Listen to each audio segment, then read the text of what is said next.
नमस्कार दोस्तों, technical miracle channel में आपका स्वागत है। आशा करता हूँ आप सभी स्वस्थ हैं, सुरक्षित हैं और कोविड-19 जैसी महामारी में लॉकडाउन के नियमों का पालन कर रहे हैं। मेरे अकॉर्डिंग तो घर पर ही रहें और ज़रूरत पड़ने पर ही बाहर जाएं। अगर आप बाहर जा भी रहे हैं तो मुंह में मास्क या गमछा जरूर बांध के जाएं। अगर आप किसी बाहरी चीज़ को छू रहे हैं या बाहर से कोई सामान लेके आ रहे हैं तो अपने हाथों को साबुन से, हैंड वॉश या सैनिटाइजर से ज़रूर धोएं। दोस्तों, पिछले वीडियो में हमने ऑर्गेनाइजेशन और हेडक्वार्टर के बारे में जाना था। आज उसका दूसरा पार्ट मैं आपके सामने लेकर आया हूँ। इसमें कुछ एडिशनल नॉलेज भी आपको मिलेगी। तो आइए स्टार्ट करते हैं। सबसे पहले है ट्रांसपेरेंसी इंटरनेशनल। इसे ग्लोबल एंटी करप्शन ऑर्गेनाइजेशन भी कहते हैं। ये ग्लोबल सिविल सोसाइटी ऑर्गेनाइजेशन है जो कि करप्शन के अगेंस्ट कदम उठाती है। यह करप्शन परसेंटेज इंडेक्स और ग्लोबल करप्शन रिपोर्ट जैसी कई रिपोर्ट्स जारी करती है। इसकी स्थापना मई 1993 में हुई थी और इसका हेडक्वार्टर बर्लिन जर्मनी में है। जर्मनी की कैपिटल बर्लिन है और यहाँ यूरो करेंसी यूज होती है। नेक्स्ट है यूएनएड्स। नाम से ही आप लोगों को इसके वर्क ऑब्जेक्टिव का अंदाजा लग गया होगा। जी हाँ, बिल्कुल। ये संस्था HIV एड्स जैसी बीमारी को फैलने से रोकने के लिए काम करती है। इसकी स्थापना जुलाई 1994 में हुई थी और इसका हेडक्वार्टर जिनेवा स्विट्जरलैंड में है। स्विट्जरलैंड की कैपिटल बर्न है और यहाँ पर करेंसी स्विस फ्रैंक यूज होती है। नेक्स्ट है UNCTAD, मतलब United Nations conference on trade and development.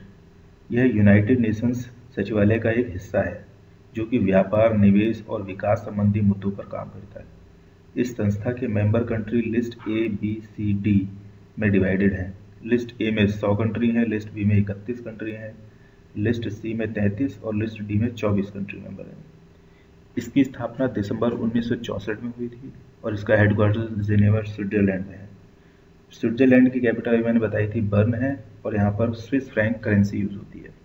Next है UNODC, मतलब United Nations office on drug and crime.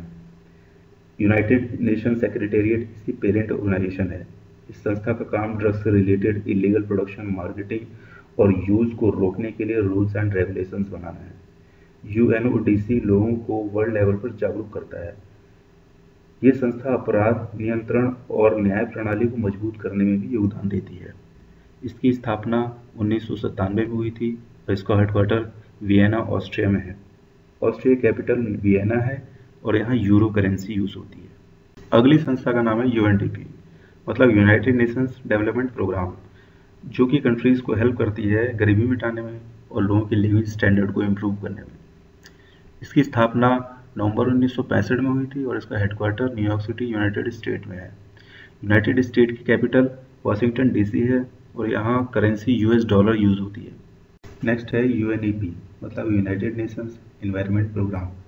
नाम से ही पता चलता है कि ये संस्था एनवायरमेंटल प्रॉब्लम से रिलेटेड काम करती होगी, जैसे ozone layer depletion, toxic waste, forest conservation, air pollution, water pollution जैसे गंभीर मुद्दों पर लोगों को जागरूक करती है और डिफरेंट प्रोग्राम लॉन्च करती है और स्ट्रिक्ट रूल्स रेगुलेशंस बनाती है। इसकी स्थापना जून 1972 में हुई थी और इसका हेडक्वार्टर नैरोबी, केनिया में है। केनिया की कैपिटल नैरोबी है और यहाँ केनियन शिलिंग करेंसी यूज होती है। नेक्स्ट है यूनेस्को, जो कि एग्जाम पॉइंट ऑफ व्यू से बहुत इंपॉर्टेंट है। यूनेस्को मतलब United Nations education, scientific and cultural organisation. UNESCO का मुख्य उद्देश्य शिक्षा, विज्ञान, संस्कृति और संचार के माध्यम से राष्ट्रों के बीच में सहयोग को बढ़ावा देकर दुनिया में शांति और सुरक्षा में योगदान करना है। इस संस्था में 193 मेंबर स्टेट्स हैं और 11 एसोसिएट मेंबर्स हैं। इसकी स्थापना नवंबर 1946 में हुई थी और हेडक्वार्टर पेरिस, फ्रांस में है। फ्रांस की कैपिटल पेरिस है और यहाँ फ्रैंक करेंसी यूज होती है। नेक्स्ट है यूनिसेफ। ये भी एग्जाम पॉइंट ऑफ व्यू से बहुत इंपॉर्टेंट है। यूनिसेफ का मतलब है United Nations children's education fund. इस संस्था का मिशन बच्चों के अधिकारों की सुरक्षा करना है, उनकी बेसिक नीड के लिए लड़ना है। इसकी स्थापना दिसंबर 1946 में हुई थी। इसका हेडक्वार्टर न्यूयॉर्क सिटी, USA में है। USA की कैपिटल वाशिंगटन DC है और करेंसी US डॉलर है। नेक्स्ट है UNO। UNO मतलब यूनाइटेड नेशंस ऑर्गेनाइजेशन, जिसका मकसद विश्व में शांति व सुरक्षा स्थापित करना है और देशों के बीच में एक मैत्री भाव बनाए रखना है। एग्जाम पॉइंट ऑफ व्यू से ये भी बहुत इंपॉर्टेंट है। इसकी स्थापना अप्रैल 1945 में हुई थी और इसका हेडक्वार्टर न्यूयॉर्क सिटी यूएसए में है। यूएसए की कैपिटल अभी मैंने बताई वाशिंगटन डीसी और यहाँ करेंसी यूएस डॉलर यूज होती है। नेक्स्ट है WHO, मतलब वर्ल्ड हेल्थ ऑर्गेनाइजेशन। यह संस्था ग्लोबली पब्लिक हेल्थ के ऊपर काम करती है और टाइम टू टाइम दिशा निर्देश जारी करती है। फॉर एग्जाम्पल अभी कोविड-19 जैसी महामारी फैली हुई है पूरे विश्व में, तो इसके ऊपर भी WHO ने हर समय दिशा निर्देश जारी किए हैं। इसकी स्थापना अप्रैल 1948 में हुई थी और इसका हेडक्वार्टर जिनेवा स्विट्जरलैंड में है। स्विट्जरलैंड की कैपिटल बर्न है और यहाँ पर करेंसी स्विस फ्रैंक यूज होती है। नेक्स्ट है वर्ल्ड बैंक, जो कि गरीब और जरूरतमंद देशों की गवर्नमेंट को लोन्स या चैरिटी प्रोवाइड करती है।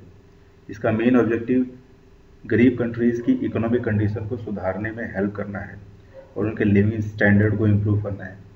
इसमें 189 मेंबर कंट्रीज़ हैं। इसकी स्थापना जुलाई 1944 में हुई थी और हेडक्वार्टर वाशिंगटन डीसी यूएसए में है। यूएसए कैपिटल वाशिंगटन डीसी है और यहाँ करेंसी यूएस डॉलर यूज होती है। नेक्स्ट है वर्ल्ड मेट्रोलॉजिकल ऑर्गेनाइजेशन। इसमें 193 मेंबर स्टेट और यूनियन टेरिटरीज हैं। यह संस्था climate change, disaster management, global warming जैसे गंभीर मुद्दों पर काम करती है। बेसिकली ये अर्थ एटमॉस्फेयर को स्टडी करती है और रिसर्च करती है। इसकी स्थापना मार्च 1950 में हुई थी और इसका हेडक्वार्टर जिनेवा स्विट्जरलैंड में है। स्विट्जरलैंड की कैपिटल बर्न है और यहाँ स्विस फ्रैंक करेंसी यूज होती है। नेक्स्ट है WTO, मतलब वर्ल्ड ट्रेड ऑर्गेनाइजेशन। ये ऐसी संस्था है जो ग्लोबली ट्रेड मतलब व्यापार के ऊपर रूल्स और रेगुलेशंस बनाती है। ये व्यापार पर आने वाली टिपिकल प्रॉब्लम्स को शॉर्ट आउट करती है। इसकी स्थापना जनवरी 1995 में हुई थी और इसका हेडक्वार्टर जिनेवा स्विट्जरलैंड में है। स्विट्जरलैंड की कैपिटल बर्न है और यहाँ स्विस फ्रैंक करेंसी यूज होती है। तो दोस्तों, आपको ये वीडियो कैसा लगा कमेंट बॉक्स में ज़रूर बताना। वीडियो को लाइक और सब्सक्राइब करना बिल्कुल ना भूलें। अपने friend circle, WhatsApp group, Facebook group में ज़रूर शेयर करें ताकि हर किसी को उनकी प्रिपरेशन में हेल्प मिले। मैं ऐसे ही जानकारी से भरे हुए वीडियो लाता रहूँगा। अब मैं अपनी वाणी को विराम देता हूँ। धन्यवाद।